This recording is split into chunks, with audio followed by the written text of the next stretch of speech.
Good morning, Mayor, City Council members. For the record, I'm Joanne Hardesty, and today I'm here representing the Albina Ministerial Alliance Coalition for Justice and Police Reform. Good afternoon, Madam Chair, committee members. For the record, my name is Joanne Hardesty, and I am here to speak in support of the legislation in front of you.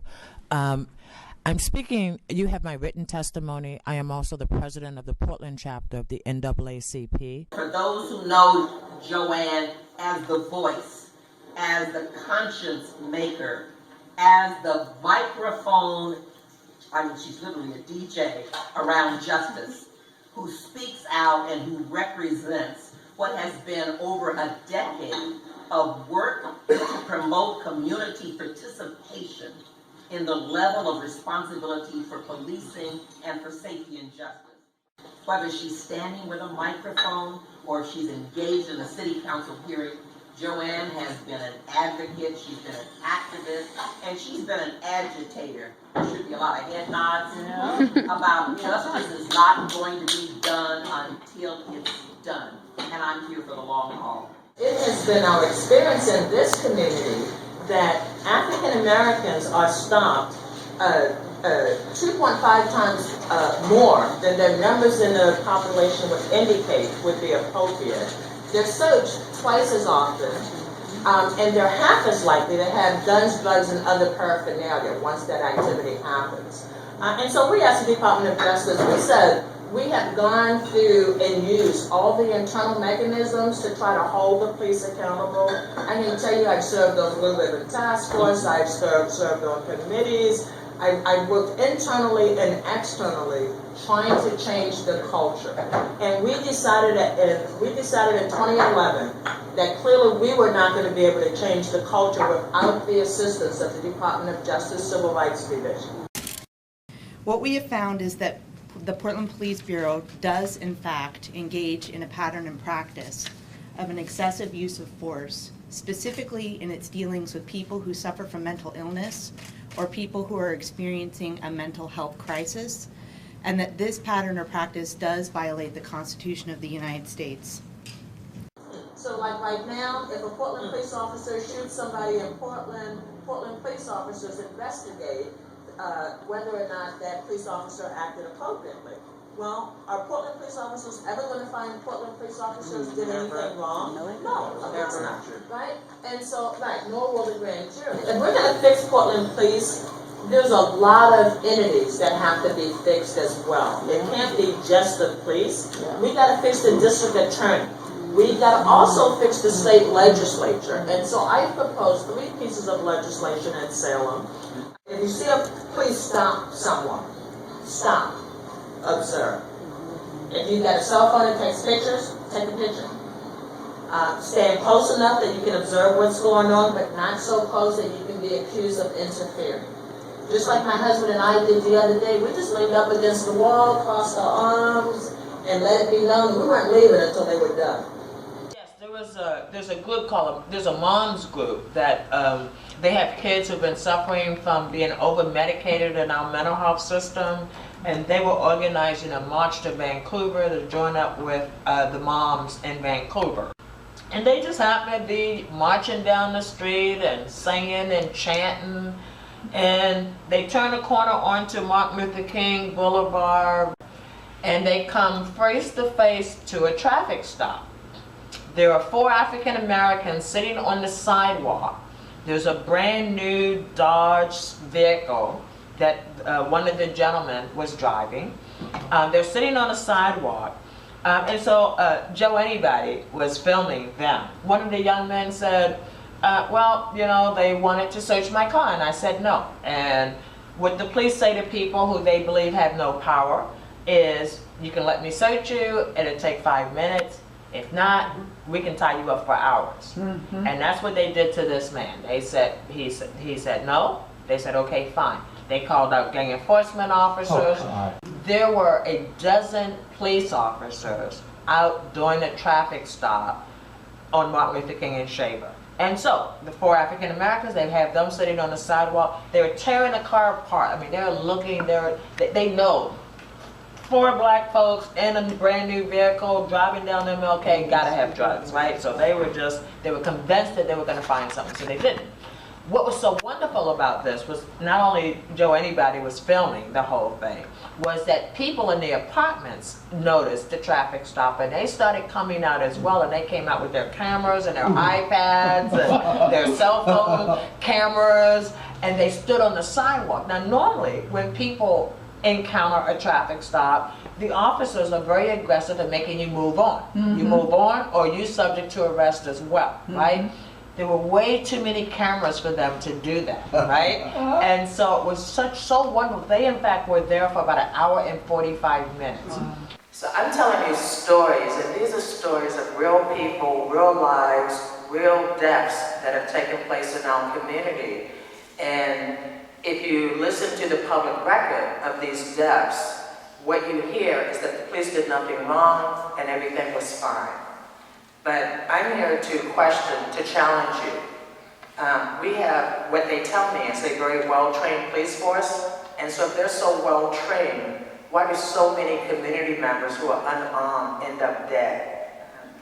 So the impact on community members when police officers act in a way that is inappropriate, that's aggressive, that is damaging to community members, the impact is just not to the young person or person who was stopped. The impact is felt by the entire community, because the ripple effect of having a police force that you don't trust, a police force that comes out and brutalizes you rather than providing help, is what many people in our community experience. Mr. Otis was wearing a hooded sweatshirt with the hood up on what was described as an uncharacteristically hot day. Mr. Otis did not seem to fit the car in that it seemed like one an older woman, not a younger man, would drive. Mr. Otis looks like he could be a gangster. Now I am asking you, the public, you be the jury. Those questions, do you believe if Keaton Otis had been a white 22-year-old man riding down the street on Halsey, that was the questions that the police would have had going through their mind? No. Do you think that if that was an old person, maybe, that the police would have had those questions going through their mind? No. What is it that made those 2 gang enforcement officers look at a young 22-year-old man and say, he looks like he could be a gangster? I rest my case. And we came back together right after Aaron Campbell, so that was in 2010, so that was January of 2010 when Aaron Campbell was killed, and so we reconvened. We were together 11 years ago when Kendra James was shot and killed, another African-American woman shot and killed by Portland police. So we are a group that's come back together. How the hell big is Portland? Why does it keep killing people? Because we have poorly trained police officers and no system of accountability to hold them accountable. What did you think about any proposals for training? I think that we first have to do an assessment of what a good training officer is, and I think we have to look nationally to find out what is the model of good, effective community policing training officers. I think we end up rewarding bad officers by making them training officers here in Portland, and so far we haven't articulated what a good training officer is like. So there's always training that has to happen, but the big question is who does the training? Are they going to work with the community and have the community come in and train with police officers, or are they going to continue on, the police know best and we're going to train our own people? Twist my arm. You're twisting my wrist. Look at what you're doing. You're twisting my wrist. Why? I'm ready to walk. Why have you got my wrist twisted? You're hurting me, man. When I spoke at the city council today, I said, for me, there are 3 questions. At the end of the day, at the end of the $26 million investment, Will Portland police officers, will bad Portland police officers be able to be fired? That's question number one for me. Will the culture within the Portland Police Bureau have changed sufficiently that the public feels comfortable with that? 3, if a family is making a decision to call 911, are they going to think that you're going to come to help, or are they going to be worried that you're going to kill somebody, that you're coming to do a welfare check? I think we need a totally independent police review process. I think we need to remove oversight from the police department. And so I'm going to continue to work to try to make that happen. But I'm going to end my presentation with a story. Well, lo and behold, I was at another meeting with the mayor and the police chief, and they still hadn't given it to me. So I put pressure on the mayor. Mayor, I need this information. And I would think, as the police commissioner, you would want to know as well, right? So he leans over to the police chief and says, give her the information, right? And so these are the number of people who had multiple charges, right? Now, and because you can't read this document, I will tell you that the black number here says 180. The Asian number says 7. The Hispanic number says 7. The Native American number says 3. The white number said 31. When I met with this particular officer, he was shocked that 31 white people had been arrested in this process. Let me also share with you, he didn't think that many white people had been arrested. It really freaked him out. He didn't know what had gone on with this police action. For the record, my name is Joanne Hardesty, and I am here today to speak in favor of the agreement between the Department of Justice, the Albino Ministerial Alliance Coalition, and the City of Portland. I'm also concerned that we keep hearing reports that a whole lot of changes have already happened. Don't worry about it, we fixed it, we put this in place, we put all these other policy decisions in place, and we fixed the problems within Portland Police Bureau. I want you to know I'm concerned that we are telling the public that somehow we're fixing problems before the settlement agreement has been filed with the federal court, and we don't have the community oversight mechanism in place to ensure that what we're being told has been fixed has truly been fixed. I appreciate State Representative Luke Frederick and former State Representative Joanne Hardesty giving their perspective, because indeed there are state and federal issues involved as well as those at the local level. What I'm particularly pleased about in this agreement is that we have taken the time to iron through some issues, and Alex Snack in the City Attorney's Office is highly commendable and should be lauded for working both with the Department of Justice and the court and also with the community, and I think that that's an unusual combination perhaps. Do know your rights training with you. I tell them what their rights are, but I also tell them how they can go home alive, right? And there's a difference between the two, because if you're the only one that survives, then only one side of the story gets told, right? The police would like you to believe that if they stopped a young person on the street and said, "Can I talk to you?" that is what they call a mere conversation. But I've seen the mere conversations that, "Can I get your ID? Where are you going? Why are you in this neighborhood? Your backpack looks like somebody who had a gun in it. Can I check your backpack?" That is, even though there were 4,700 of those incidents in the last racial profiling report, those aren't broken down demographically, right? But we can guess who fits into that 4,700 people who were stopped for mere conversation.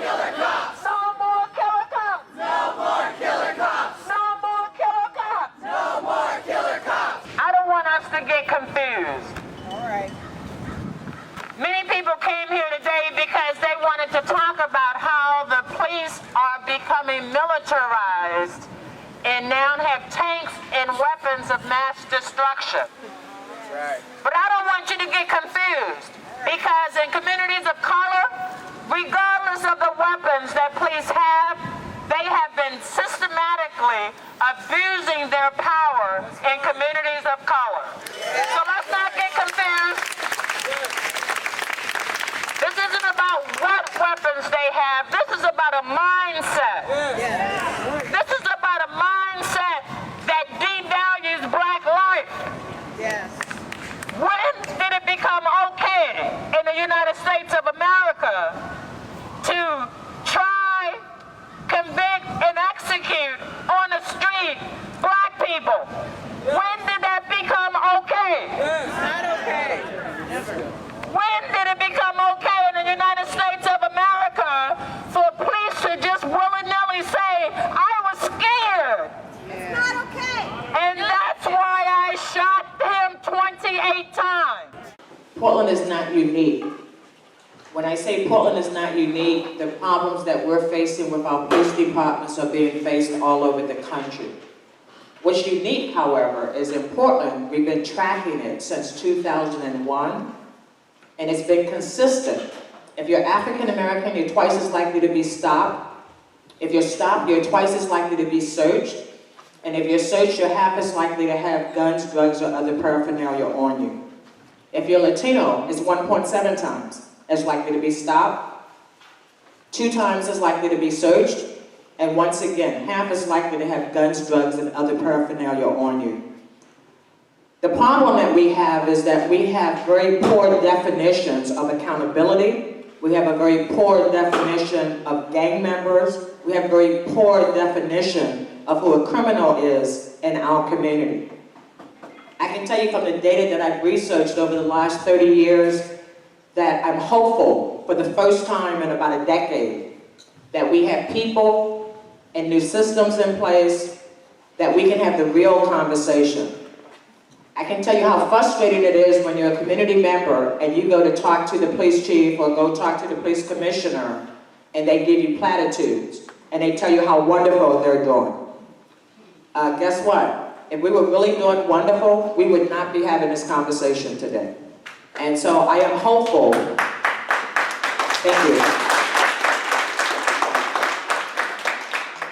As I said to Chief O'Day before we started, I'm hopeful with the talk that I've heard from him and his new administration. But when you've been around for 30 years, you've heard good talk before. And so I'm waiting to see it. I want to see it in action. I want to see it in my community, how young people are treated. I want to make sure that we're not assuming that every African American male between 12 and 24 is a gang member, because they're not. I want to also take a minute to recognize some elected officials who are in our audience. I want to recognize Senator Jackie Dingfelder, Senator Mike Dembro, Multnomah County Commissioner Judy Shiprack, City Commissioner Steve Novick, and Circuit Court Judge Adrian Nelson. Thank you all for being here this evening.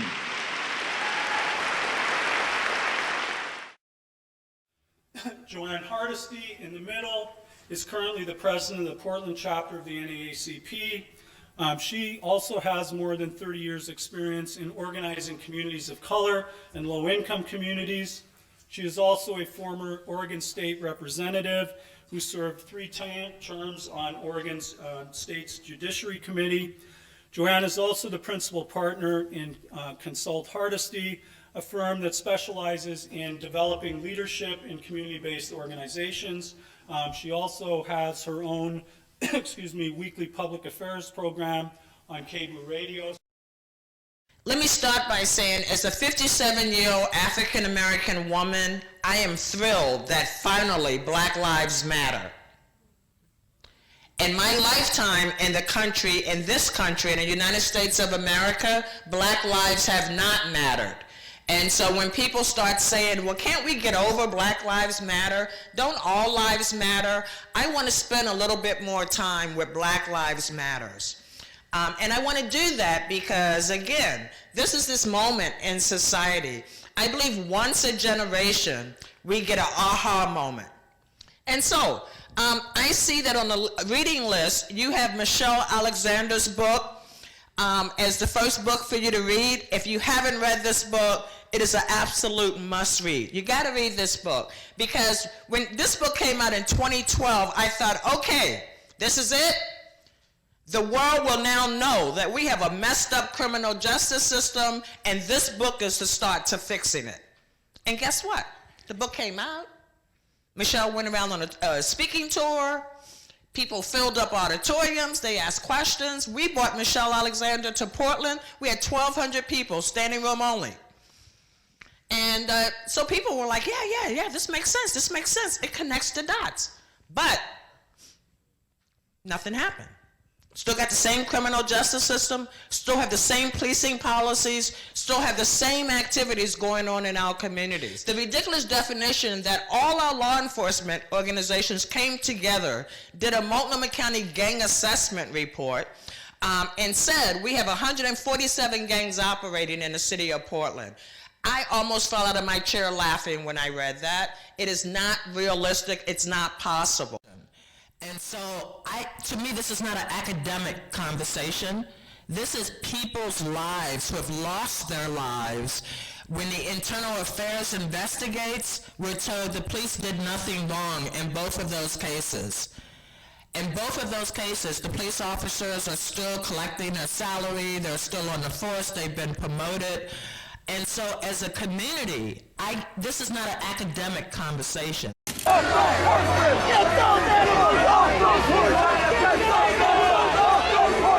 It's a beautiful day to be marching for justice, isn't it?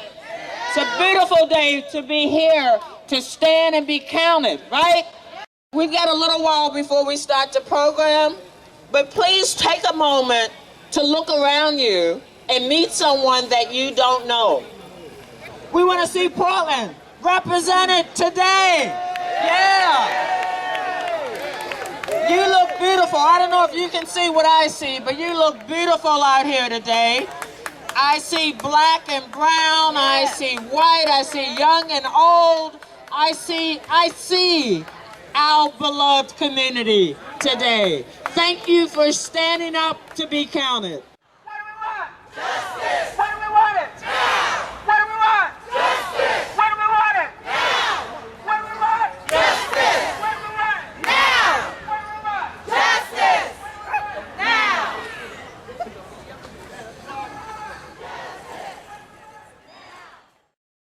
I do believe that there is a role for absolutely everybody in this movement. I believe that there's a role for white people of goodwill. I believe that they should talk to the people closest to them. They should be engaging in conversations around race and racism. I think that is appropriate. I think that they can come and ask, how can I help? Organizations like mine, the NAACP, membership-based, so it's all about the members that we have. And so I'd like to tell you about the Portland campaign to end the new Jim Crow, but I'm out of time, so I'm sure someone will ask me a question about that when we get to question and answer period. I really appreciate your attention and thank you so much for being here tonight. It makes a difference when the 98% of the community that has no clue what's going on, when you show up, it makes a difference. So thank you for being here tonight.